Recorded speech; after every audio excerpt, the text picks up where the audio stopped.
Delhi has the maximum number of CCTV cameras across the country. How many of them are working? There's a study of 2021, which is not very far away from where we stand. And it said 73% of them were not working. 73% of those CCTV cameras. It was your government as well that promised that dark spots. Yes, madam. Yes. Dark spots. Here's the second question also. That dark spots in Delhi will be removed. How many have been? So after that report came out, Preeti, we have worked on making sure that all of those CCTV cameras are working. Additional 1.5 lakh cameras are in the process of being installed, Preeti. We have put in bus marshals in TTC buses. There are panic buttons. All the buses are GPS enabled now. Dark spots are being worked on. But the question needs to be asked of the Lieutenant Governor of Delhi, of Delhi Police, that why there is no effective policing. You dial 100 number. God forbid if you are in outer Delhi somewhere, koi nahi aane wala wahan pe bachane Delhi Police se. You know, people have shared so many incidents with me, Preeti, that they keep waiting for the police van to come after dialing 100, but nobody turns up because Delhi Police is all being used for either VIP security or being misused by the Bharatiya Janata Party. But like, okay, I want to move on to Dr. Shashi Panja, but it cuts both ways, Ms. Gupta, because last count in July 2022, 1100 dark spots which the Delhi government promised they will remove with the installation of LED lights. Yes, it's only been in July, the promise was made, but nothing has been done on that. There was a press conference, this announcement was made. There are no LED lights right now that have been set up to remove those dark spots. But I will go to Dr. Shashi Panja, Minister for Women, Child Development and Social Welfare, West Bengal government. Ms.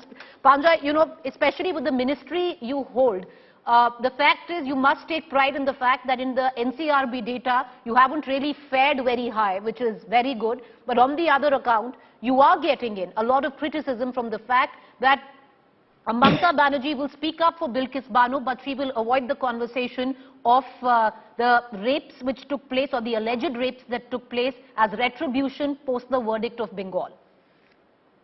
Good evening, Preeti. Good evening to all.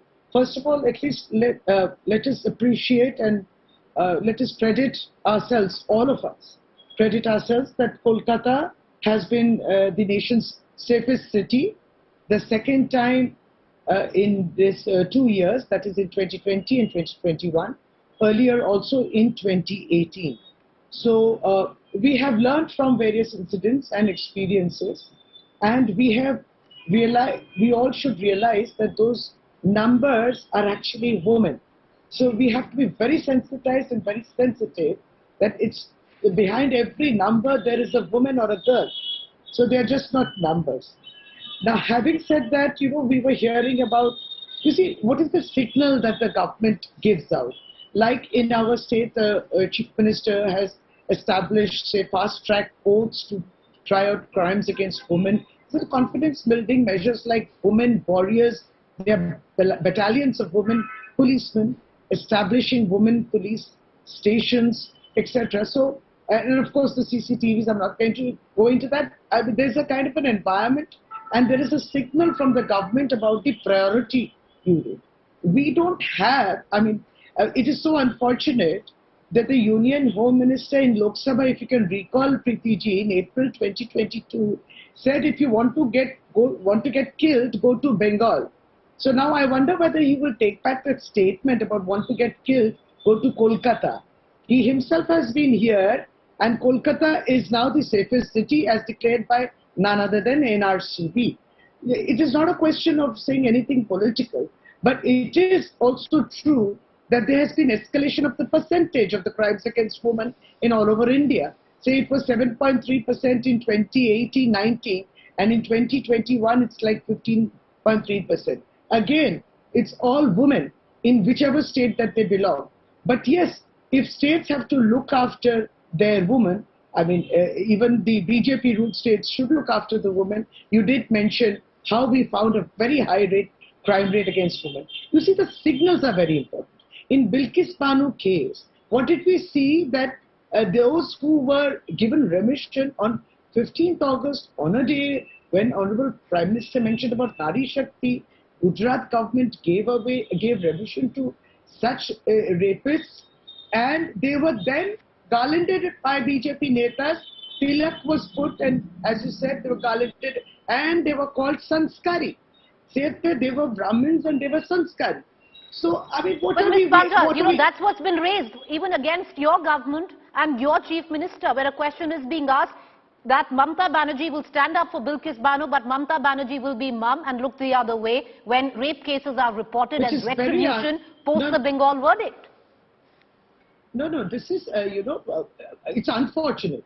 2021, those who could not win the elections, the victory was just too much for them to digest. So there were many. And most of it, if NHRC came in, and the old High Court has also directed, CBI is into it, let them investigate. Let it come out. It still hasn't come out. There are police investigations. There is CBI is investigating. Nobody is stopping anybody. But where is NHRC in Jharkhand? Where is this Women's Commission of India? Is it reaching out to Jharkhand? Is it reaching out to Delhi in every case? No. So you see, Okay. NHRC and everybody. So it's unfortunate. You know, if you continue to politically try to use this, then I'm sorry. In fact, in North 24 Parganas, just 2 days back, the border security force who are supposed to guard our borders, they are raping the women out there. There's an element of fear and trauma and scare. We went to the border. I went myself Okay, to Sujata visit Paul, the spot.